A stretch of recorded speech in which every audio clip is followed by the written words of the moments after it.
Imagina un lugar donde las leyes se escriben a punta de decisiones rápidas, donde cada paso que das puede cambiar tu destino para siempre. Hoy nos sumergimos en uno de los enfrentamientos más intensos del Viejo Oeste, un evento que marcó una ciudad y a sus héroes. ¿Qué secretos se ocultan detrás de las leyendas? ¿Qué testimonios quedaron en la sombra, esperando ser revelados? Quédate, porque en los próximos minutos desentrañaremos la verdad detrás del juicio que cambió todo. No le quites los ojos de encima, lo que vas a descubrir te sorprenderá. Comencemos. Si te pidieran nombrar a un héroe del Viejo Oeste, probablemente Wyatt Earp sería el primero que vendría a tu mente. El hombre firme, que siempre caminaba con la verdad en la mano, ¿o no? Pero a veces, lo que creemos saber sobre el bien y el mal no es tan sencillo. 3 días después de aquel famoso tiroteo en el OK Corral, Wyatt no era el héroe que todos imaginaban. Fue arrestado por asesinato. Y no solo él, también sus hermanos Virgil y Morgan, que aún luchaban por recuperarse de sus heridas. Incluso el famoso Doc Holliday compartía el mismo destino. En cuestión de 72 horas, esos hombres que representaban la ley fueron transformados en acusados, enfrentándose a un futuro incierto. Clanton, por su parte, debe haber sentido una profunda satisfacción. A pesar de no tener la destreza de Wyatt con un revólver, había jugado sus cartas con inteligencia. Pensó que había hecho una jugada maestra, porque a veces, la mayor victoria no está en la fuerza de tus manos, sino en la agudeza de tu mente. Sentía que era más que un simple líder de los Cowboys. Se veía a sí mismo como el titiritero de Tombstone. Controlaba los hilos, y ahora que Wyatt estaba tras las rejas, parecía que la ciudad también estaba a su merced. No era difícil imaginar a Clanton, ya visualizando el lugar donde se construiría una horca, no por simple venganza, sino para humillar al hombre que alguna vez lo desafiara. Pero aquí está la cuestión. La vida no es una simple batalla entre buenos y malos. Los matices, las decisiones difíciles, los momentos de duda, todo eso define quiénes somos realmente. Y eso es lo que Tombstone estaba viviendo. Los comerciantes de la ciudad sabían que, si los Earps caían, su forma de vida, la tranquilidad que conocían, también estaba en riesgo. Con miedo en el pecho, pero esperanza en la mente, reunieron fondos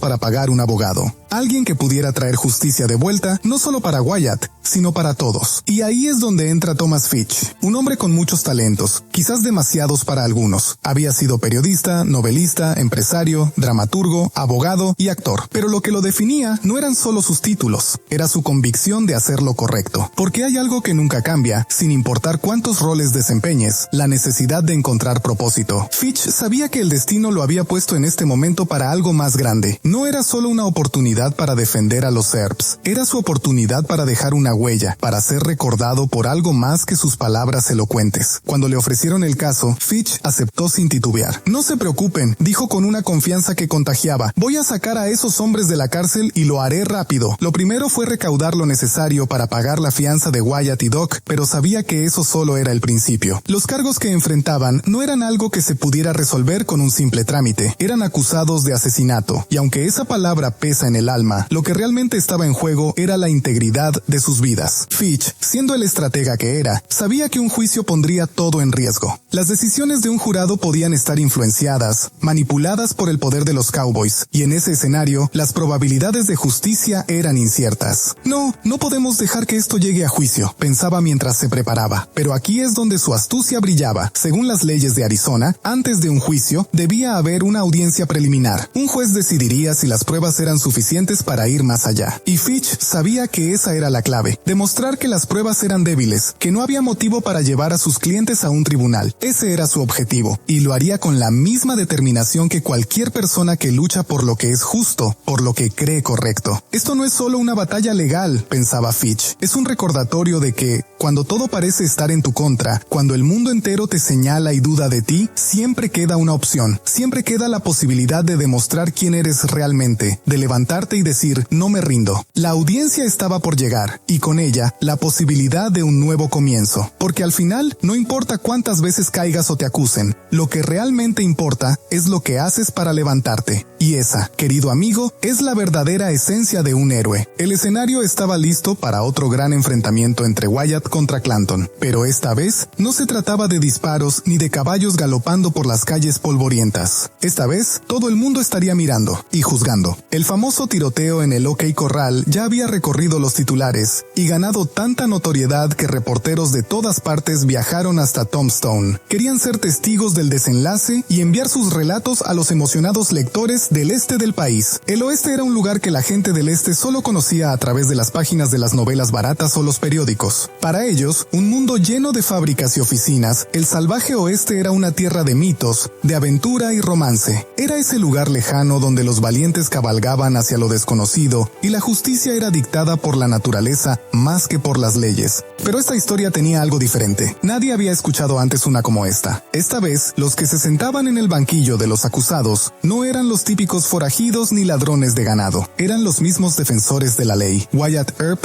y sus hermanos, junto con el famoso Doc Holliday. Los cowboys, los que todos asumían que eran los malos, ahora se presentaban como las víctimas. Era como si el mundo hubiera girado sobre su eje, dejando a todos confundidos, preguntándose quién era quién en esta historia. Normalmente, en un caso de tal magnitud, el fiscal general sería quien llevara la acusación, pero Clanton no confiaba en el sistema. No, él necesitaba a alguien de su lado, alguien en quien pudiera depender para hacer que los Earps pagaran por lo sucedido. Así que contrató al mejor abogado que pudo encontrar en Tombstone, Ben Goodrich. La fiscalía creía tener una buena oportunidad para ganar este caso, basándose en la idea de que los Earps fueron a Loca y Corral con la intención de eliminar a Clanton y su grupo. Sin embargo, Thomas Fitch tenía una estrategia clara en mente. Su objetivo no era otro que demostrar que el tiroteo no fue planeado, sino un acto de defensa. Sabía que la clave estaba en los testigos, aquellos que estuvieron presentes ese fatídico día. Personas comunes, como West Fuller, un joyero, Thomas Keefe, carpintero, Ernest Storm, carnicero, Bob Hatch, tabernero y Martha King, ama de casa. Gente trabajadora que no tenía motivos para mentir y que podían dar su versión de los hechos tal como ocurrieron. Fitch no iba a dejar que el juicio fuera rápido y sencillo. Extendió los procedimientos por semanas, llamando a un testigo tras otro, transformando lo que debería haber sido una simple audiencia en un juicio largo y complicado. Todo tenía un propósito: mostrar que los Earps no eran culpables, que no hubo intención de causar daño. Señora King, ¿puede decirle al juez lo que vio ese día?, preguntó Fitch, con voz firme pero cálida. Vi al grupo de los Earps caminando hacia el OK Corral, respondió Martha King, con la mirada fija en el juez. ¿Y qué pasó después?, continuó Fitch, guiándola cuidadosamente. Pero Clanton estaba siempre un paso adelante. Sabía que su única esperanza no era solo tener a un buen abogado, sino también manipular las circunstancias a su favor. Se rumoreaba que algunos testigos ya habían sido influenciados y pronto quedó claro. El testimonio de Martha King dio un giro inesperado. Según ella, uno de los hermanos Earp había pronunciado palabras que sugerían que el tiroteo había sido premeditado. Eso cambió todo. Fitch, quien hasta ese momento había llevado la defensa con total seguridad, sintió cómo las cartas se le volteaban. No había anticipado que los testigos pudieran tergiversar los hechos y ahora la situación era mucho más delicada. La declaración de Martha King era como una nube oscura sobre el caso, implicando que los Earps habían planeado todo, lo que los haría culpables de un crimen mayor. Si los jueces creían en ese testimonio, los Earps no solo perderían el caso, sino también su reputación y, lo más importante, su libertad. Las noticias se esparcieron rápidamente. Los periódicos no tardaron en publicar titulares que señalaban a los Earps como asesinos, y lo que antes parecía ser una historia de héroes que defendían la ley, ahora se transformaba en algo mucho más sombrío. Pero aquí es donde el verdadero desafío comenzaba. No era solo una batalla legal, era una lucha por la verdad, por restaurar el honor y la confianza, porque al final, lo que estaba en juego no era simplemente la vida de los Earps, sino la imagen de lo que significaba ser justo en un mundo donde la verdad a veces se distorsiona por la ambición y el miedo. Thomas Fitch sabía que este momento definía más que un caso, definía lo que es estar del lado correcto, incluso cuando las circunstancias parecen decir lo contrario. Y así, en cada interrogatorio, en cada argumento, seguía buscando esa chispa de verdad que pudiera redimir a sus clientes. Este juicio no era solo sobre lo que había pasado en el OK Corral, era sobre quiénes eran los Earps realmente y qué estaban dispuestos a hacer para defender lo que creían justo. Ya no era solo un enfrentamiento de pistoleros valientes en un polvoriento pueblo del oeste. Ahora se hablaba de agentes de la ley que podrían estar abusando de su poder, ejerciendo una autoridad que algunos veían como desmedida. En todo el país, las personas comenzaron a tomar partido. Algunos querían pintar a los Earps como los villanos de la historia, mientras otros intentaban defender su reputación a capa y espada. ¿Los buenos eran en realidad los malos? ¿Y los malos, inocentes? Era un debate que resonaba en cada rincón del país. Este ambiente de incertidumbre era perfecto para Ike Clanton. Sabía que su testimonio no sería solo para el tribunal, sería para todo el país.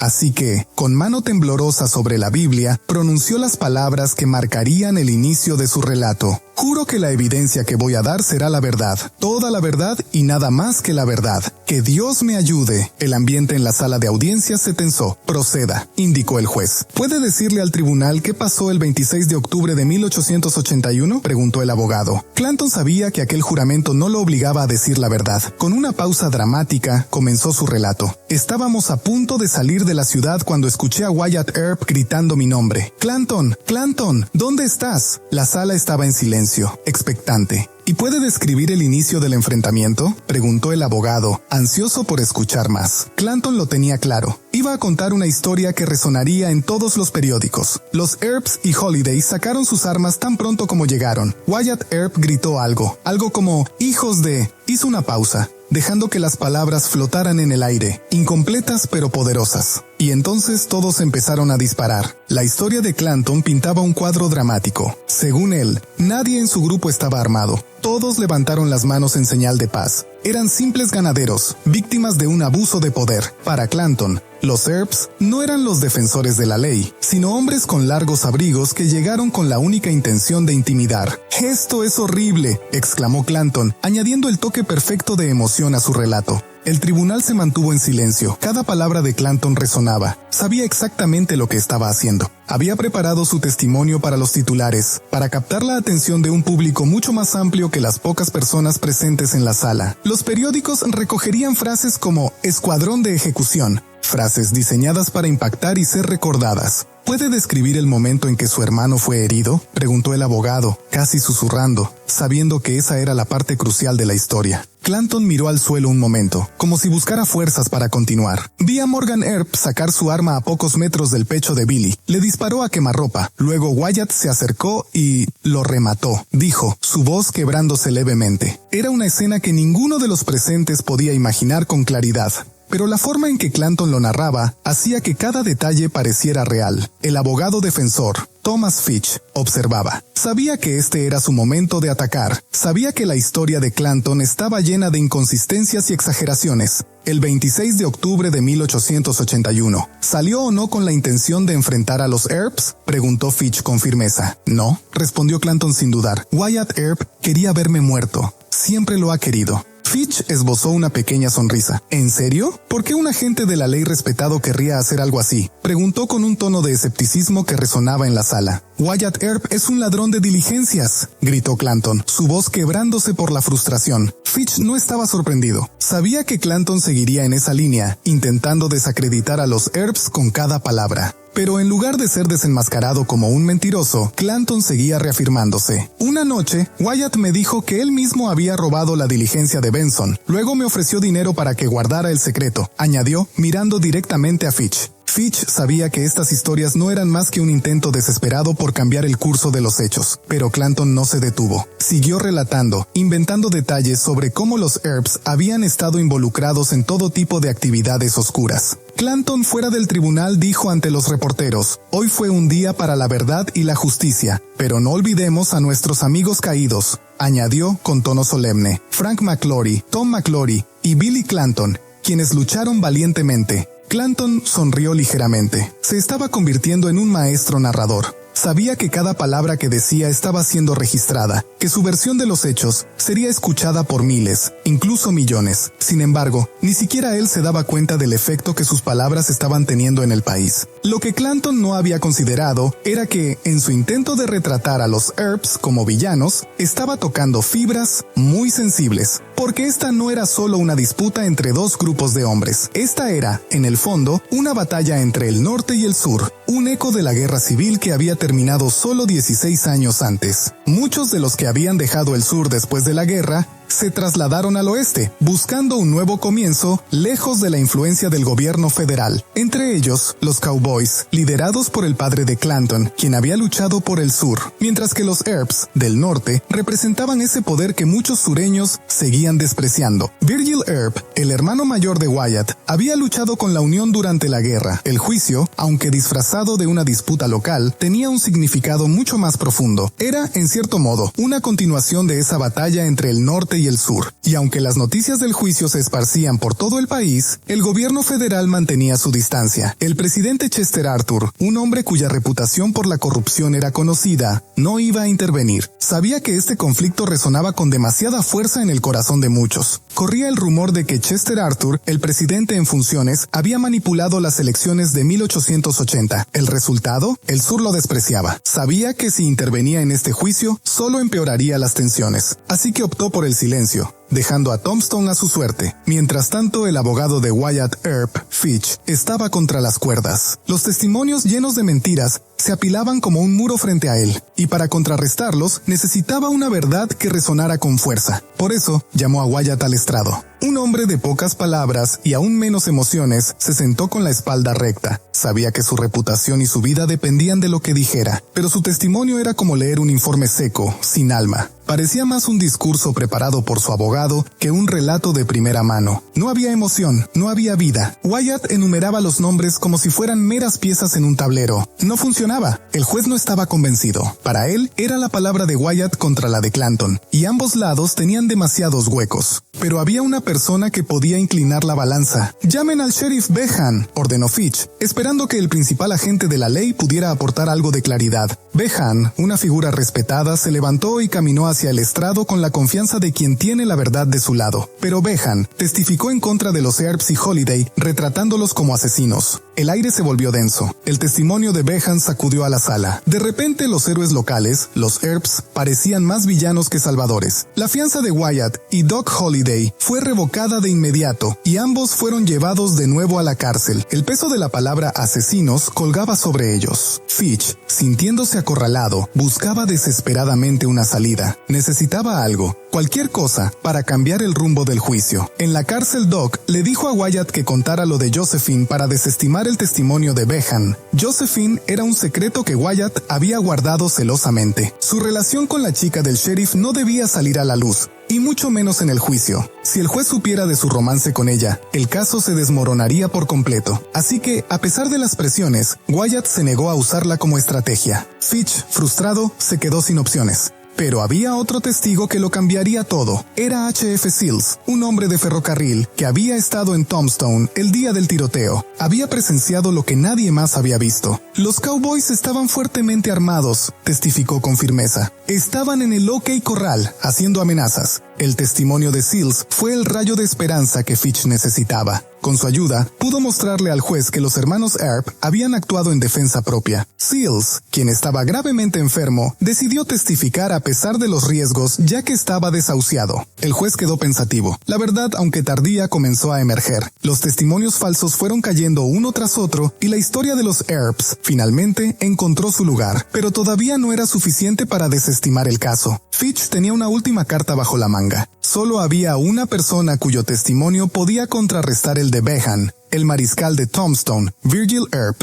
Fitch lo sabía, y ahora era el turno de Virgil. La declaración de Virgil era devastadora para el testimonio de Behan. Si el propio sheriff había dicho que los Earps actuaron en defensa propia, entonces, ¿por qué ahora afirmaba lo contrario? Virgil mantuvo su versión y además apuntó a otro testigo, Winfield Scott Williams, que estuvo la noche cuando Behan lo interrogó. Williams, un asistente de la fiscalía que había empezado a trabajar recientemente, subió al estrado. Su testimonio era clave. Él estaba todo nervioso y con miedo, pero al final confirmó la versión de Virgil. Fitch sonrió satisfecho. Con esa declaración, había desacreditado por completo el testimonio del sheriff Behan, quien había sido considerado el testigo más sólido de la fiscalía. El juez golpeó el mazo. Los murmullos en el tribunal se intensificaron, pero Fitch sabía que ya había ganado. El caso se desmoronaba ante sus ojos. Caso desestimado, anunció el juez. Para Fitch, este era su momento de gloria. No solo había ganado el caso, sino que había logrado algo mucho más importante: restaurar la justicia en una ciudad que parecía haberla olvidado. Sin embargo, el ambiente de celebración no duraría mucho. Mientras los Earps y Doc se preparaban para lo que esperaban fueran tiempos de paz, una sombra seguía acechándolos. Clanton no había terminado, y en su mente, la historia de Tombstone aún tenía una última y peligrosa página por escribir. Y hasta aquí el video de hoy. No se olviden de darle like, suscribirse y activar la campanita para no perderse la parte 4. Nos vemos en la próxima.